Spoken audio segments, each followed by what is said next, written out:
Is there any reason you're doing the front and not the side or the back? Like, is this the most, like, did they say this is the most effective place is up front? Yeah, I think it is. And all the training that I've done, I die the least when I carry appendix. Okay. You can retain the weapon in the holster the best when it's in front of you as opposed to behind you. You can see it, it's in your vision, and you can't right here. And also when you end up on your back, it's way harder to draw. Oh, wow. It's on the small of your back, right in the middle. There's been people legitimately paralyzed because they got pushed down on their weapon and it was on their spine. Wow. So like, I definitely don't carry that. But I prefer appendix all the time. It's the easiest way to conceal. Like, if Zach leans over like that to pick something up, you can see his whole gun, you know. And also you could take it. So the way that I grip when I come out of the holster is three fingers all the way around the grip. My thumb goes on the back of the gun here, and my pointer finger's index. All right.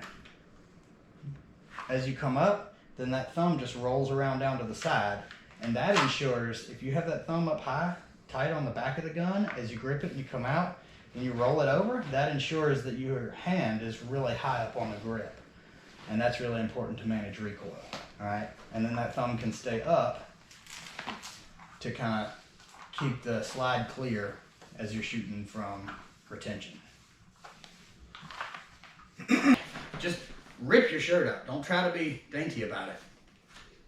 Somebody tried to kidnap one of my kids. Somebody runs up and tries to grab one of my kids, and I'm fixing to get in an entanglement with them. I'm gonna fight them. And you know what? Like, legally, you can't just pull out a gun and shoot somebody in a fist fight. Morally, you can't either, really. But if I know that if they beat me in this fight, then they're going to kidnap my kids, then that's justifiable use of force. Yeah. Right? And so they might not have a weapon.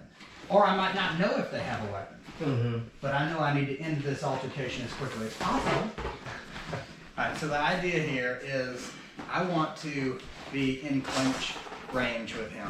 Alright? Do you want me to do anything? Whatever you want. Like, I want to be controlling this arm, and I want to keep my gun away from him. He doesn't know I have a gun until I show him I have a gun, right?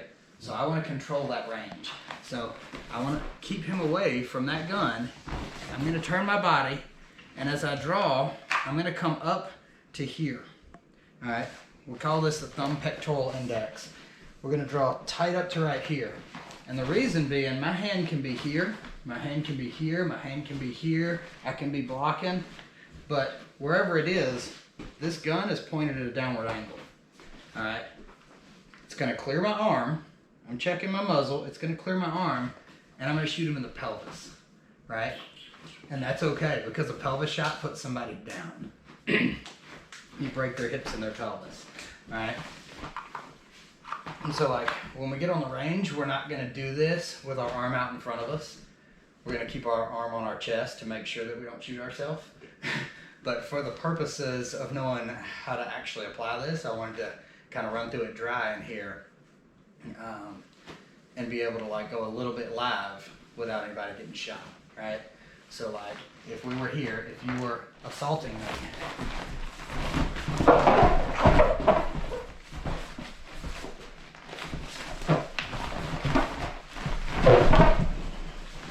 you're dead. Right, protect the weapon so you can get it clear at all costs. Yeah, and so like, realistically, if he was trying to club me over the head, I can guard myself and I can shoot from right here, right? Boom. And as I do that, then I'm gonna step, step, step, and not present in front of me until I have a clear enough range where he can't grab that weapon. And as I do that, I'm walking my shots up to his face. Right? Ultimately, that's where we're going. I'm planning on even addressing this, but since he got a hold of that gun, like, for the sake of the drill, you don't know that the guy has a gun until they introduce the gun to the fight, right? Okay. So, like, he doesn't know I have a gun until I introduce the gun to the fight.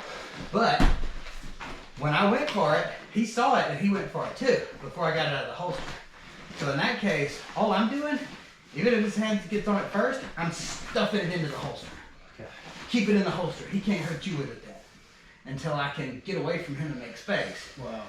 If you don't get it, nobody gets it. Yeah, exactly. Like, And you have- that's the best thing to do is just stuff it. Like, I could hold it in there for a long time when I'm trying to get it out, you know, especially in this position. I can just stuff it straight down, you know. Fine. Get your elbow up high. Pull. There. Oh, that was There. it. Not Yeah. this. Yeah, because if you go down here first, it gets the gun closer to me. And also, like, if we're fighting, you're gonna shoot yourself. Yeah. Keep your shirt up. An arm drag. So let's say he puts a hand on me. Congrats. Really good. Get up high in that armpit, arm drag, and then we can draw from here. Ooh. Right? We're just gonna. Okay. So I'm back. What's that? One other thing that I wanted to drill before we get out on the range is shooting from the ground from your back. Like, let's say I got pushed down. Let's say there's 2 assailants, and I get pushed down. I need to be able to draw, and I don't want my feet up. If he's close to me, yeah, I gotta use my feet, and I gotta use my guard, my open guard, right? But if they're back there, I'm definitely putting my legs flat.